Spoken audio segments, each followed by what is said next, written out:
دوستو، کیا آپ کو معلوم ہے کہ ہفتے کے سبھی دنوں میں جمعے کے دن کی کیا فضیلت ہے؟ اگر آپ کو معلوم نہیں ہے تو یہ ویڈیو پوری دیکھیں۔ انشاءاللہ آپ کو قرآن اور حدیث سے جمعے کے دن کی فضیلت معلوم ہو جائے گی۔ جمعے کے دن کی اہمیت حدیث سے۔ ویسے تو اللہ کے بنائے گئے سب دن اہمیت رکھتے ہیں، مگر ان دنوں میں جمعے کے دن اہمیت سب سے زیادہ ہے۔ اللہ کے رسول صلی اللہ تعالیٰ علیہ وسلم نے ارشاد فرمایا، وہ جمعے کا دن تھا جس سے اللہ نے ان لوگوں کو محروم کر دیا جو ہم سے پہلے تھے۔ یہودیوں کا عبادت کا دن ہفتہ اور عیسائیوں کے لیے اتوار تھا، اور اللہ نے ہماری اور رخ کیا اور ہمارے لیے جمعہ سب سے افضل عبادت کا دن مقرر کیا۔ واستو میں اللہ نے دنوں کی ترتیب اس طرح بنائی کہ پہلے جمعہ، پھر ہفتہ اور اس کے بعد اتوار۔ اس طرح جب قیامت کے دن دوبارہ زندہ کیے جائیں گے تو یہودی اور عیسائی ہم سے پیچھے ہی ہوں گے۔ ہم اس دنیا کے لوگوں میں تو آخری ہیں، لیکن قیامت کے دن فیصلہ کیے جانے والے لوگوں میں سب سے پہلے ہوں گے، یعنی کہ تمام امتوں میں سب سے پہلے ہمارا فیصلہ کیا جائے گا۔ سبھی دنوں میں سب سے بہتر دن جس دن سورج طلوع ہوا جمعے کا دن ہے۔ اسی دن آدم علیہ السلام کو عرش سے زمین پر اتارا گیا۔ یہی وہ دن ہے جب ان کی توبہ کو قبول کیا گیا۔ اسی دن آدم علیہ السلام کی وفات ہوئی، اور یہی وہ دن ہے جس دن قیامت طاری ہوگی۔ ہر ایک جاندار مخلوق جمعے کے دن صبح سے لے کر سورج نکلنے تک قیامت سے ڈرتے ہوئے اس کے انتظار میں رہتے ہیں، سوائے جن اور انسان کے۔ اور جمعے کے دن ایک وقت ایسا بھی آتا ہے کہ ٹھیک اسی وقت میں جو بندہ مسلم نماز پڑھ رہا ہے اور وہ اللہ سے جس چیز کا سوال کرے تو اللہ اسے وہ چیز عطا فرماتا ہے۔ تمہارے سبھی دنوں میں سب سے افضل اور اعلیٰ دن جمعے کا دن ہے۔ اسی دن آدم علیہ السلام کو پیدا کیا گیا اور اسی دن ان کی وفات ہوئی۔ اسی جمعے کے دن سور کو پھونکا جائے گا اور اسی دن ایک زوردار چیخ کی آواز سنائی دے گی۔ بے شک یہ دن یعنی جمعے کا دن عید کا دن ہے، جسے اللہ تعالیٰ نے صرف اور صرف مسلمانوں کے لیے بنایا ہے۔ تو جو شخص نماز جمعہ پڑھنے کے لیے جائے تو اسے چاہیے کہ غسل کرے، خوشبو ہو تو خوشبو ضرور لگائیں۔ اس بات میں کوئی شک نہیں کہ جمعے کا دن باقی دنوں کے مقابلے سب سے زیادہ فضیلت والا ہے۔ بے شک جمعے کا دن باقی کے تمام دنوں کا سردار ہے، اور اللہ سبحانہ و تعالیٰ کے نزدیک سب سے زیادہ عظمت والا دن یہی ہے۔ اس دن کی بہت ساری فضیلتیں ہیں۔ جمعے کے دن کی 5 خصوصیات یہ ہیں۔ جس دن اللہ تعالیٰ نے آدم علیہ السلام کو پیدا کیا وہ جمعے کا دن تھا۔ جس دن اللہ تعالیٰ نے آدم علیہ السلام کو زمین پر اتارا وہ بھی جمعے کا دن تھا۔ جس دن آدم علیہ السلام کی وفات ہوئی وہ بھی جمعے کا دن تھا۔ جمعے کے دن ایک گھڑی ایسی ہوتی ہے کہ جس میں اللہ اپنے بندوں کی ہر دعا کو قبول کرتا ہے، بشرطے وہ حرام سوال نہ کرے۔ جب بھی قیامت آئے گی تو وہ جمعہ کا دن ہی ہوگا۔ سب کے سب فرشتے، آسمان، زمین، ہوائیں، پہاڑ اور سمندر جمعے کے دن سے ڈرتے ہیں۔ جمعے کی نماز کس پر فرض ہے؟ جمعے والے دن سب سے اہم عبادت جمعے کی نماز ہوتی ہے، اور یہ ہر مقلد پر فرض ہوتی ہے۔ اس کے بارے میں اللہ تعالیٰ ارشاد فرماتا ہے، اے ایمان والو، جمعہ کی نماز کے لیے اذان پڑھی جائے تو نماز کے لیے دوڑ کر چلے جاؤ اور خرید و فروخت کو چھوڑ دو، اگر تم جانتے ہو یہی تمہارے لیے سب سے بہتر ہے۔ اللہ کے رسول صلی اللہ تعالیٰ علیہ وسلم نے ارشاد فرمایا، سوائے 4 افراد کے جمعے کی نماز پڑھنا ہر مقلد پر حق اور واجب ہے۔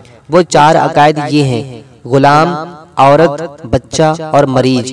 اسی طرح اگر کوئی مسافر ہے تو اس پر بھی جمعہ فرض نہیں ہے۔ جمعے کی نماز چھوڑنا، حدیث میں کیا ذکر ہے؟ اگر کوئی شخص غفلت کی وجہ سے لگاتار 3 جمعے چھوڑ دیتا ہے تو اللہ اس کے دل پر مہر لگا دیتا ہے۔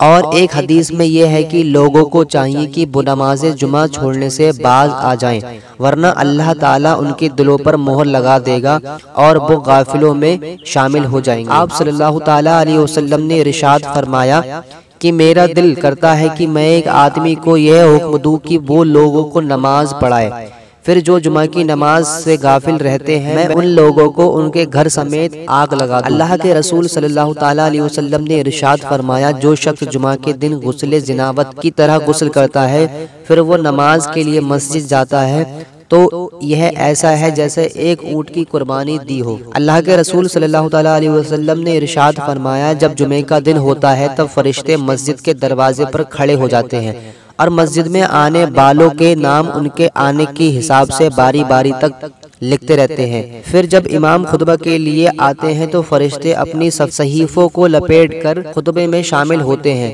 ہمیں چاہیے کہ جمعے کے دن ہم جلد سے جلد مسجد میں پہنچ جایا کریں، جس سے کہ فرشتوں کی لسٹ میں ہمارا نام بھی شامل ہو۔ اللہ کے رسول صلی اللہ تعالیٰ علیہ وسلم نے فرمایا کہ جمعہ کے دن کا غسل ہر بالغ کے لیے بہت زیادہ ضروری ہے، لہٰذا ہمیں چاہیے کہ اس دن غسل، صفائی، خوشبو اور اچھے لباس کا اہتمام کرے۔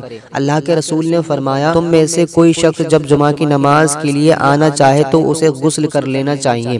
جمعے کے دن کا غسل ہر بالغ کے لیے ضروری ہے۔ خوشبو لگانا، جب آپ جمعے کی نماز کو ادا کرنے کے لیے اچھے سے غسل کرتے ہیں اور صاف پاک کپڑے پہنتے ہیں تو اس کے ساتھ ہی آپ خوشبو بھی لگا سکتے ہیں۔ ایک حدیث میں خوشبو لگانے کا حکم بھی دیا گیا ہے۔ گردنیں نہ پھلانگنا، جب آپ جمعے کے دن مسجد میں جاتے ہیں تو آپ کو جہاں خالی جگہ نظر آیا وہیں پر بیٹھ جائیں، کیونکہ حدیث میں ارشاد ہوا ہے کہ دوسروں کی گردن نہیں پھلانگنا ہے۔ خطبے کے دوران خاموش رہیں، اگر آپ اپنے ساتھی سے جمعے کے دن خاموش رہنے کے لیے کہتے ہیں جب امام خطبہ دے رہا ہے تو آپ نے در حقیقت بات کی ہے۔ عبداللہ بن عمرو بن العاص رضی اللہ عنہما سے روایت ہے کہ نبی کریم صلی اللہ تعالیٰ علیہ وسلم نے ارشاد فرمایا، جو شخص جمعے کے دن غسل کرتا ہے اگر اپنی بیوی کے پاس کچھ خوشبو ہے تو لگا لیتا ہے، اچھے کپڑے پہن لیتا ہے، پھر لوگوں کی گردنیں نہیں پھلانگتا ہے اور خطبے کے دوران فضول کام نہیں کرتا ہے، اگر وہ ایسا کرتا ہے تو یہ اس کے اس جمعہ سے اس کے پچھلے جمعہ تک کے گناہوں کا کفارہ ہوگا، اور جو کوئی بے تکی باتیں کرے، لوگوں کی گردنیں پھلانگے تو وہ جمعہ کا دن اس کا ظہر کا دن ہوگا۔ جمعے کے دن کی ایک مبارک گھڑی، رسول اللہ صلی اللہ تعالیٰ علیہ وسلم نے جمعہ کے ذکر میں ایک دفعہ فرمایا کہ اس دن ایک گھڑی ایسی آتی ہے جس میں اگر کوئی مسلمان کھڑا نماز پڑھ رہا ہے اور کوئی چیز اللہ پاک سے مانگے تو اللہ پاک اسے وہ چیز ضرور دے گا۔ آپ نے ہاتھ کے اشارے سے بتایا کہ وہ گھڑی بہت چھوٹی ہوتی ہے۔ وہ مبارک گھڑی امام کے منبر پر بیٹھنے سے لے کر ختم ہونے کے بیچ تک کی ہوتی ہے۔ تو جیسا کہ سبھی دنوں کی اپنی اپنی فضیلتیں ہیں، لیکن جمعے کے دن کی ان سبھی دنوں میں سب سے زیادہ فضیلت بنائی گئی ہے۔ ہمیشہ کوشش کرنا چاہیے کہ جمعہ کے دن جمعہ کی نماز جماعت کے ساتھ ادا کریں اور جمعہ کے دن کی فضیلتوں کو حاصل کریں۔ اللہ تعالی ہمیں ان تمام باتوں پر عمل کرنے کی توفیق عطا فرمائے۔